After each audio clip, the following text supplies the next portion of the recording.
Welcome back, everybody, to another episode of Outside the Box. And I'm with my good friend who I don't get to hang out nearly enough with, which is Pratik Vaidya. Pratik, how's it going, man? Hey Ben, doing great. Definitely don't always hang out enough. You being out in Knoxville makes it a little bit harder, I think. But no, I'm glad to be on here. Well, you get to hang out with people who are very close to me on a Yes, on an everyday basis. You know, one of course is Dr. Rogers, and then you're with Andy quite a bit. I need to get up to the Tri Cities more often than I do. How are things going up there? great. Now I'm thinking about it's been a year since I've been here, and I love the Tri-Cities actually. It's beautiful, it's green, the people are always so nice. I'm enjoying my time here a lot. That's amazing, man. That makes me so happy to hear. And you know, before we hit record today, you mentioned to me something that you talk a lot about with your patients, and that is reversing type 2 diabetes. Real quick before we get into that, because that sounds crazy. I know there's probably listeners and people watching on YouTube who are like, "What? Reversing Exactly. diabetes?" And you know, so we're going to walk through that, but give us a little bit of your own history with diabetes, so you know people can kind of understand contextually Yeah. who they're listening to. Yeah, of course. So in clinic, I see a lot of patients, especially they're always concerned about having diabetes, getting diabetes later in the future, or they have a big genetic component where their parents are both diabetic and they just think that's their fate. It's inevitable. They're going to end up getting diabetes. I personally have diabetes myself. I have type 1 diabetes, which is an autoimmune condition. I developed it about 10 years ago when I was an undergrad, studying right before going to med school. And it kind of was a really weird time at that time. I had a lot of stress, and we really don't know what caused a type 1 or autoimmune condition, whether it was a virus or a high stress issue that caused a mutation.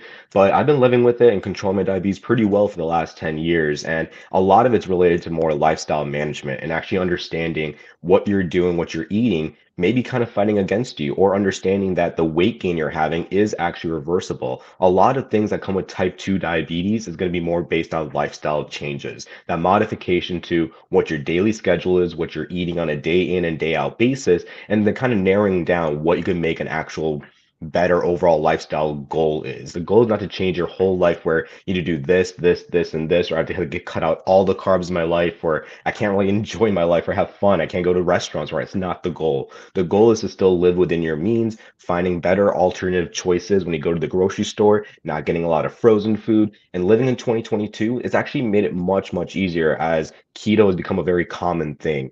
And I'm not a big fan of keto dieting, but using some of the tools that they use in keto diets is a very great way of just making those small changes to life and reversing those aspects of diabetes.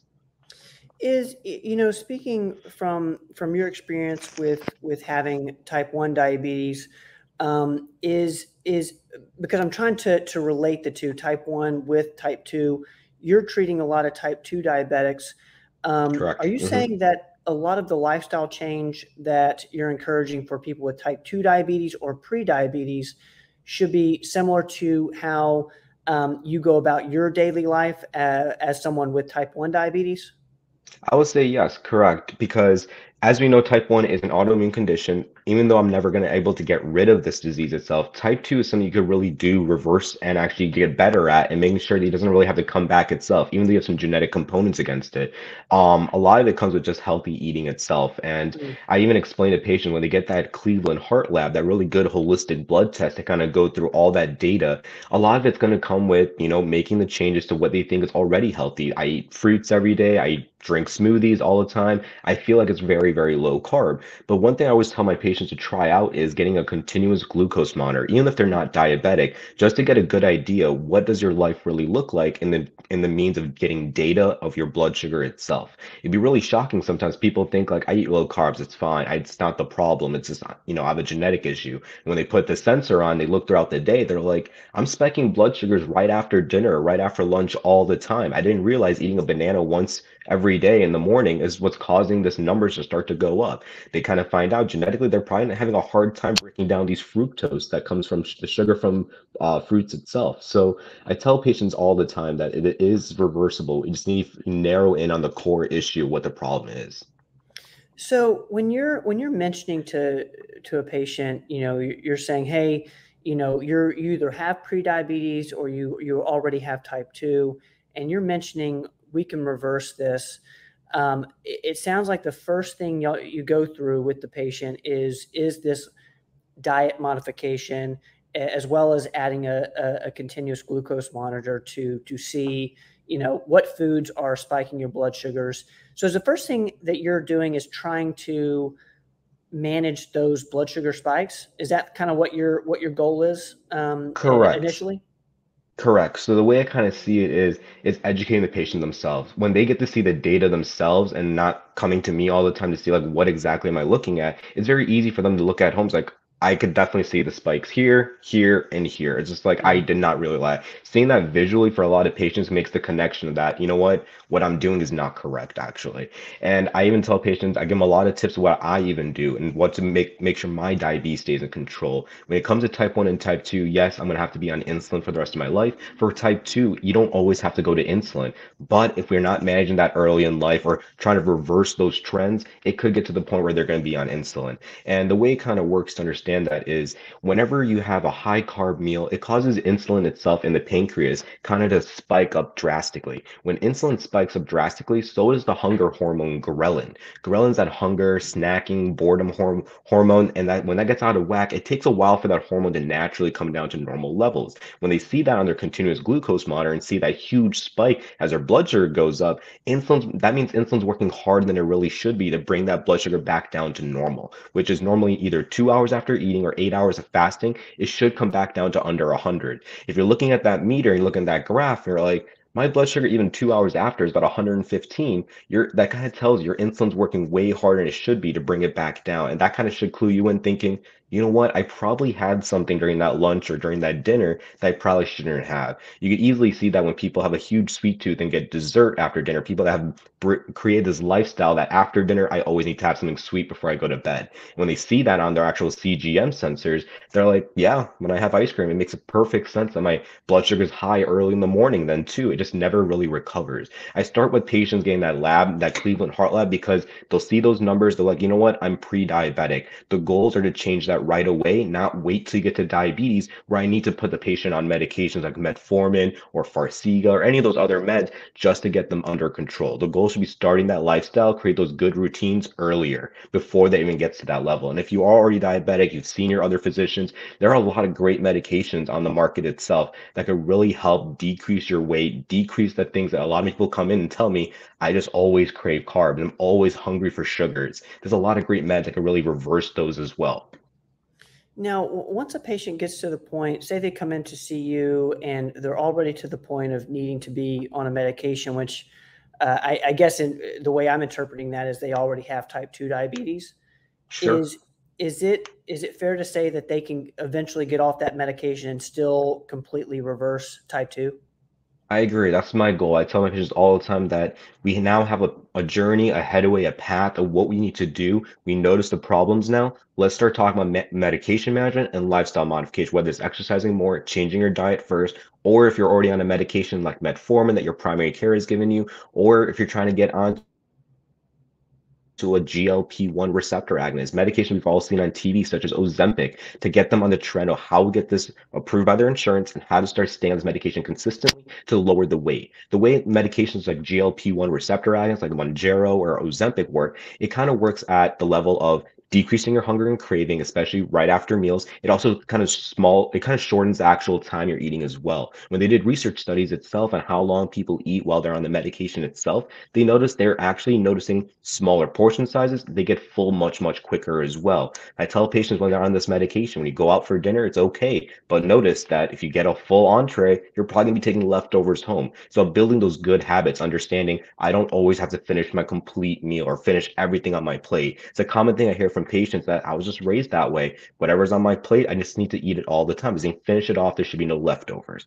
That's not the right mentality. I think when we see that with the medication, they can start to notice I can't really even finish my meals. I don't get cravings for sugar, especially dessert. Is it all about creating when I take this medication away, when they reverse it, or when they get to their weight loss goal? keep those same good routines. Intermittent fasting early in the morning, no eating from 7 p.m. the night before till 11 a.m. the next day. The medication encourages those good lifestyle plans. The funny thing is, people say eating breakfast is a very common routine thing, but do you know where the actual saying came from, where breakfast is the most important meal of the day? No, I don't. Surprisingly, yeah, General Mills actually coined that term back in the 1960s. Of course, they're that huge cereal conglomerate. It's not something that and we're being taught that in schools too. A good, healthy breakfast starts with eating cereal or high grains or high oats, and that's what causes that huge insulin spike. So I encourage people to actually follow a good plan where they're intermittent fasting for lunch. If you're only meant to eat fast food, that's all you have. Try encouraging them to make food at home or meal prep. Take small portions with you, and with between the meals itself, we're not meant to graze as humans. We're not supposed to be eating every single hour. The medication all encourages those good behaviors, and people are kind of shocked about, you know what? When I started the medication, I didn't think it's doable, but it starts to work right away. And I've actually made a lot of changes in the last month. I've dropped 5, 10, or even 15 pounds, especially stubborn weight that they've been thinking, I don't think I was ever able to lose this before. So it's really great when we encourage good lifestyle modifications, and the medications encourage that too. The goal is to eventually get off of meds. I'm a big person on the less meds you're taking, the better your life's really going to be. And the medication itself will get you there. And when we stop the medication itself, you follow the same good routines. And that's why I see people keep their weight off even a year after. So that's phenomenal. One thing I do want to ask is I'm hearing you talk a lot about blood sugar levels, insulin levels, and carbs. Hmm. Can you tie in, because I've heard, yes, you should look at your blood sugar levels, but you also really need to look at your insulin levels. I'm Hmm. pretty sure, based on what you're saying, there's a relationship between the two, because you certainly don't want those blood sugar spikes. Um, Mm-mm. No. how is blood sugar influencing your insulin level? And then how are you looking at the insulin level on the Cleveland Heart Panel? That's a great question. So that's one of the reasons I love the Cleveland Heart Panel, just because it gives you so much more data than your regular, let's say, your primary care annual visit. Most doctors will only look at a hemoglobin A1C. We want to get to the deeper root of what's causing this. Is this insulin resistance? And if it is, I kind of a little bit of a drawing to kind of explain that. So you have two ways your blood sugar will come back down to normal. Regular homeostatic levels, where you're eating the right foods, lowering carbs, insulin's not working overtime in order to bring that blood sugar down. Insulin's job actually is actually kind of measuring out how much sugar or carbs you're eating. It kind of calculates that. The pancreas will then release that insulin. Insulin's job is to tell the cells, open up your doors. Sugar is here, use it as energy. When you overflood the system with a lot of carbs, insulin doesn't have time to actually break it down and say we need to use it as energy. Instead, let's just convert it to fat. We'll figure it out later. That's why we see a lot of patients that are type 2 diabetic hold a lot of their weight more mid-central. It's called metabolic syndrome. Their pant sizes go up, blood pressure starts to go up, cholesterol numbers start to go up as well.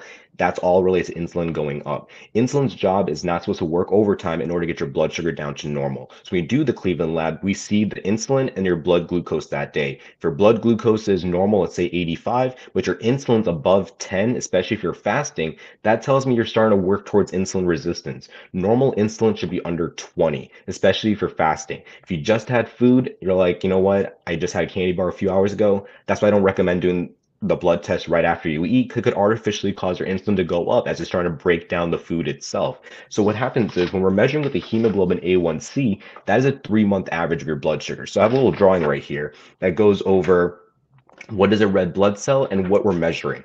The average red blood cell lasts anywhere between 90 to 120 days. As we measure the actual surface area of that red blood cell, we're looking at how much sugar sticks to the cell itself. It's called glycosylation in biochemistry. When sugar sticks to that overall surface area, we're looking for that surface area to be less than 5.5%. If your numbers are above 5.7, according to the American College of Endocrinology or the American Diabetes Association, their guidelines state 5.7 to 6.2 is pre-diabetes. That narrow window where you're having so much sugar in the system itself is starting to stick to the red blood cells. That's what's going to cause damage. If you don't reverse that pre-diabetes, you get to 6.3% and above, that's full-fledged diabetes. We need to start putting on medication to protect the body. When I say protect the body, what that means is if we look at these sugar molecules, what I circled up here, these. Hey, Ben. Hey, okay, so Sorry. no Sorry about big that. We got lost connection. no big deal, man. We're gonna, where I think we lost you was You were describing the paper with the hexagons, Yeah, So what we'll do is I think the paper disrupted the Bluetooth just a tad bit. yeah, If you could explain that drawing for us, yeah. and give the listeners an idea of what you're describing here. Of course, yeah, we're at the end part of that makes sense. So what I was describing on that sheet is when sugar sticks to that red blood cell itself, the hexagon-shaped sugars, imagine those being like little ninja stars. They're really sharp. Imagine hundreds and thousands of these blood cell molecules going through the bloodstream itself, through the arteries, scratching down the arteries that causing that major inflammation. The repetitive damage over 1, 5, 10, or even 20 years is what causes the kidneys itself to start failing when it comes to its main job of filtrating the blood itself. That's when you start seeing your GFR or your creatinine numbers start to go up, your GFR, your filtration number starting to come down. That repetitive damage is actually the number one reason in the US that people are on dialysis, that diabetic damage, the sugar that's always so increased. The number two reason we have blindness in the US outside of macular degeneration is because of diabetic retinopathy, damage to the small vessels of the eyes itself, causing all that sugar to go up and making that damage to the small vessels where either plaque builds up or that inflammation just never goes away. It puts you at a higher risk of other complications. It's the number one reason why diabetes is the number one associated killer, causing heart attacks, strokes, and stuff like that as well. Diabetes itself, it could lead to more high or higher blood pressures, higher cholesterol numbers, and everything. It's a systemic disease. That's why getting that treated early, especially when it's in that infancy stage of pre-diabetes, that's the goal. Starting with medication and turning your life around, understanding what lifestyle modifications really mean. And I think that's where CGM or continuous glucose monitoring and also understanding what you're eating, creating a good plan, and how to actually reverse this is going to be the next steps in knowing what my data on that blood sheet or that the blood reports, what that means. How do you know once it's been reversed? So Yeah, like, that's so say I come in, Pratik, and we're talking and we go through this lifestyle change, yeah. and how do we know? How do we know that we've successfully reversed type 2?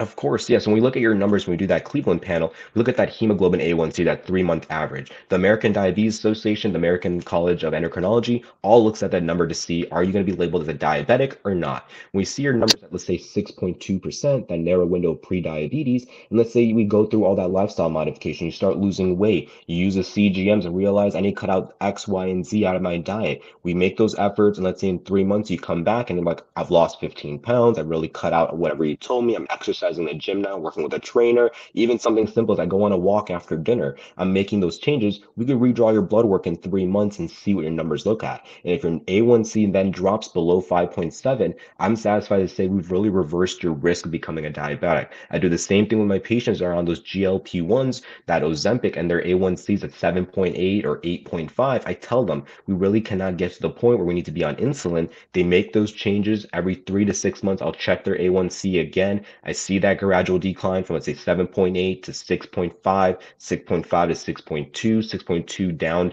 to, let's say, 5.4. That's I'm thinking, we really reverse the risk of diabetes. We could talk more about, getting you off a lot of these meds. I see a ton of patients that come in, they're on 6 different medications. They're on high cholesterol meds, 2 medications for their blood pressure, another 2 medications probably for their diabetes, and maybe another one for pain because they have neuropathy or something like that. Losing weight, reversing those risks itself could really start telling me, what, your A1C is back to normal. Let's start actually lowering your blood pressure medication or getting you off some of these meds too. Like I said, I tell my friend, my goal for me is to reverse your diabetes, but also help the other factors that are getting worse as well. And we're actually getting you off some of these meds. That's when I use a lot of supplements itself, such as garlic or garlic extract to help kind of decrease their blood pressure naturally and also take care of their cholesterol numbers.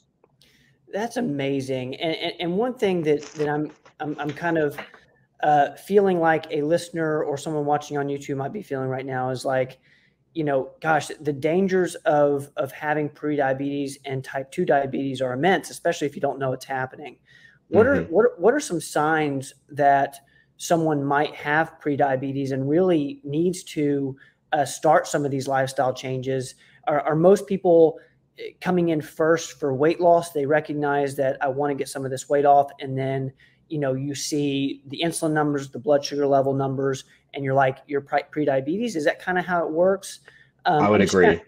okay. Most people come in, or that could come in first saying, you know what, I need to lose a lot of weight. And I'm like, let's see what's causing this weight gain. Is it hormones and that's what's out of whack, or is it more like your insulin numbers? We check their A1C, we check all that through the Cleveland panel. We see that, we're like, wow, I know you came in for weight loss, but you're actually at a really close realm of becoming diabetic. And for many of these patients, maybe the first time their primary care is like actually never told them that, but their first time actually hearing this, saying, hey, I never knew that. And then we focus in on that. Of course, the weight loss will come, and it's mostly going to be related to lifestyle management. And they'll realize as I'm losing weight, I'm also helping my risk of diabetes. I do see a lot of patients that come in saying, you know, my parents are diabetic, my grandparents were. I just want to get checked out and see, like, am I going to be diabetic in the future? I'm like, there's no real test to tell that, but let's check your blood sugar, let's see what your lifestyles look like. Based on those numbers alone, I could start making a decision saying, you know what, based on what you're telling me during this small interview, seeing patients, I'm like, it looks like you may be becoming insulin resistant. You're complaining of getting tired all the time. My pant size in the last year started to go up.